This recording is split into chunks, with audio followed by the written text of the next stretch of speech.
Hi నమస్తే welcome to my channel Swapna creative box. Sunday వచ్చిందంటే compulsory non veg ఉండాల్సిందే కదండి. ఈరోజు అయితే మేము చేపలు అయితే తీసుకున్నాము. ఈ చేపలని మట్టలు అంటారు.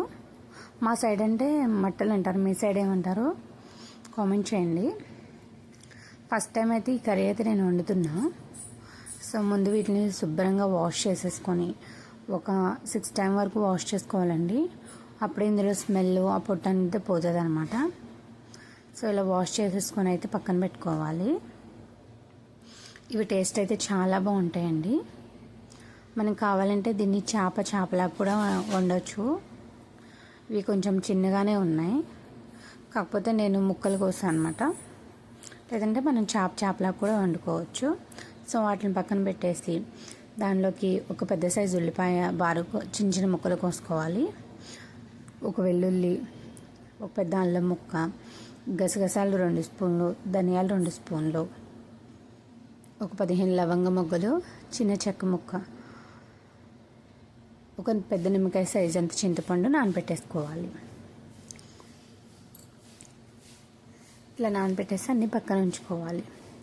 ఈలోపు మనం ఈ చేప ముక్కల్లోకి 1 స్పూన్ ఉప్పు, 1 స్పూన్ కారం, కొంచెం పసుపు అనేది యాడ్ చేసుకొని ముక్కలన్నీ పట్టేలాగా బాగా కలుపుకోవాలన్నమాట.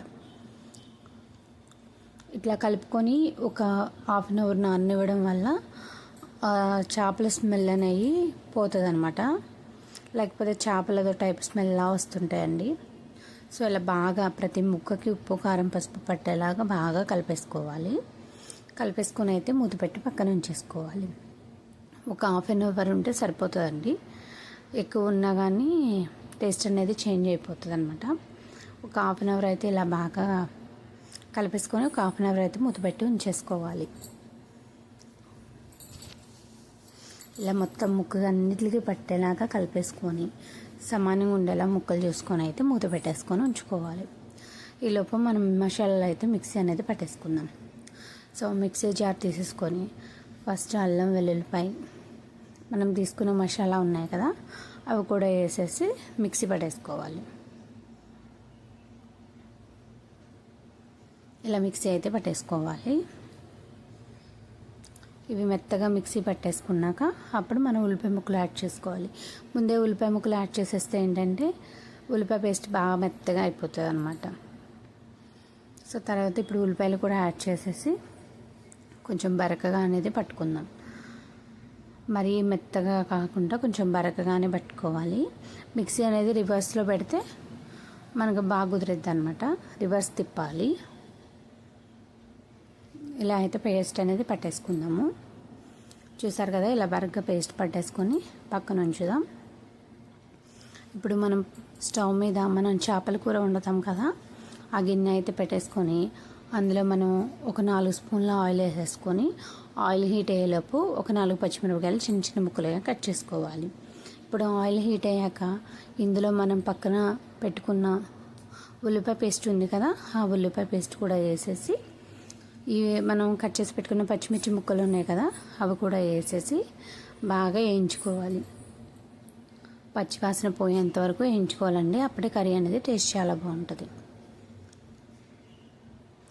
బాగా ఏగుతుంటే మంచి స్మెల్ వస్తుందండి. ఈ మసాలా అనేది బాగా వేపుతూ తిప్పుతూ ఉండాలన్నమాట. మనం కలపకుండా హై ఫ్లేమ్లో పెట్టేస్తే ఏంటంటే అడుగు పట్టేస్తుంది. పైన పచ్చివాసన మసాలా అలానే ఉంటుంది అనమాట. అది పచ్చివాసన వస్తూ ఉంటుంది.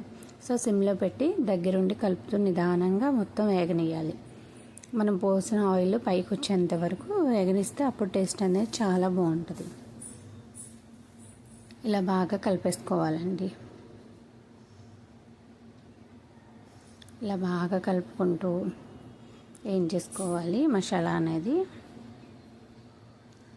ఈ చేపల కూరలో ఈ మసాలా వేయించడానికి టైం పడుతుందండి. కూర అయితే చాలా స్పీడ్గా అయితే అయిపోతుంది.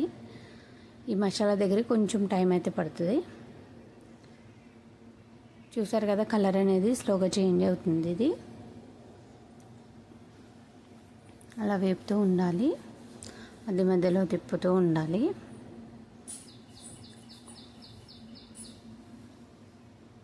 ఇట్లా ఆయిల్ అయితే పైకి వచ్చిందండి. మసాలా కూడా బాగా అయిపోయింది. ఇప్పుడు ఇందులో మనం రుచికి సరిపడా ఉప్పు, పసుపు, కారం అయితే యాడ్ చేసుకోవాలి. ఆల్రెడీ ఇందాక ముక్కల్లో ఉప్పు, పసుపు, కారం యాడ్ చేసాం కాబట్టి కొంచెం తగ్గించి వేసుకోవాలి.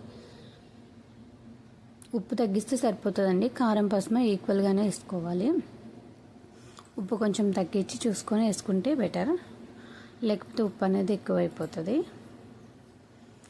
తర్వాత మనం ముందే పక్కన పెట్టుకున్నాం కదా చేప ముక్కలు, అవి కూడా ఇందులో వేసేసుకొని ఒకసారి కలిపేసుకోవాలి. తిప్పేటప్పుడు నిదానంగా తిప్పుకోవాలండి, లేకపోతే ముక్క అనేది చికాకు అయిపోతుంది అన్నమాట. సో ఇందులో కొంచెం కారం అవి ఉన్నాయి కదా, ఇందులో కొంచెం వాటర్ పోసి ఆ వాటర్ అనేది మనం కర్రీలో పోసుకుందాం. కొంచెం అండి, చిన్న టీ గ్లాస్ వాటర్ అయితే సరిపోతాయి. వాటర్ పెట్టేసి ఒకసారి నీట్గా కలిపేసుకొని కర్రీని మూత పెట్టేసి అయితే ఉడకనిద్దాము. కొంచెం కారం ఎక్కువే పడుతుందండి, అప్పుడే టేస్ట్ అనేది బాగుంటుంది అనమాట. ఒక 5 నిమిషాల తర్వాత అయితే ఇలా అయితే ఉన్నాయి ముక్కలు. ఇప్పుడు ఇందులో మనం చింతపండు రసం అవన్నీ పోసుకోవాలన్నమాట. సో ఒకసారి మళ్ళీ కలిపేసుకోవాలి బాగా. ఇప్పుడు నుంచి తిప్పేటప్పుడు చాలా జాగ్రత్తగా తిప్పాలండి, అది ఉడుకుతుంటుంది. ఈలోపు మనం చింతపండు అనేది ఇట్లా గుజ్జు తీసుకోవాలన్నమాట. ఆ వాటర్ అనేది తీసుకొని ఆ చింతపండు మనం తీసేసింది ఉంటుంది కదా, అది పక్కన పెట్టేసుకోవాలి. ఇలా ఉడుకుతున్నప్పుడు మనం ఆ చింతపండు వాటర్ అనేది ఆ కర్రీలో పోసేసుకోవాలి. తర్వాత ఇందులో మెయిన్ వచ్చేసి మనం జీలకర్ర ఉంటుంది కదండి, ఆ జీలకర్ర మెత్తగా పౌడర్లా దంచుకొని వేసుకోవాలి. ఇలా 1 స్పూన్ జీలకర్ర పౌడర్ అయితే వేసాను, అప్పుడే కర్రీ టేస్ట్ అనేది బాగుంటుంది, చేప స్మెల్ అనేది రాకుండా ఉంటుంది అనమాట. సో ఇలా జీలకర్ర వేసేసుకున్నాక ఒకసారి కలిపేసుకొని మనం ఉప్పు, కారం అన్నీ చూసుకొని మూత పెట్టేసుకోవాలండి. మనకి ఇంకా పడతాయి అనుకుంటే కొంచెం వేసేసుకోవాలి, లేకపోతే ముక్క అనేది చప్పగా ఉంటుంది. సో ఇలా అయితే ఉడుకుతుంది కర్రీ. మధ్య మధ్యలో మనకి చిక్కబడేంత వరకు ఉడకనివ్వాలి. కొంచెం పులుసుగా ఇష్టపడే వాళ్ళు కొంచెం పులుసు ఉన్నప్పుడు స్టవ్ ఆఫ్ చేసుకోవాలి. సో దగ్గరికి అయితే అయిపోయింది. నేనైతే లాస్ట్లో కొత్తిమీర వేసేసి 1 నిమిషం అంటే 1 నిమిషం మూత పెట్టి ఉంచేసానండి. కొత్తిమీర వేసాక 1 నిమిషం ఉంటేనే ఆ టేస్ట్ అనేది బాగా పడుతుంది అనమాట. స్మెల్, కొత్తిమీర స్మెల్ బయట పోకుండా ఉంటుంది. సో అట్లా మూత అయితే పెట్టేశాను నేను. తర్వాత మూత తీసి స్టవ్ అనేది ఆఫ్ చేసేసుకుందాం. కర్రీ అయితే రెడీ అయిపోయిందండి. ఇప్పుడు సర్వింగ్ బౌల్లోకి అయితే తీసేసుకుందాం. సో అంతే అండి, ఎంతో టేస్టీ అయిన మట్టల కర్రీ అయితే రెడీ అయిపోయింది. మీరు కూడా ట్రై చేయండి. ఎలా వచ్చిందో కామెంట్ సెక్షన్లో కామెంట్ చేయండి. Please subscribe to my channel. Thanks for watching.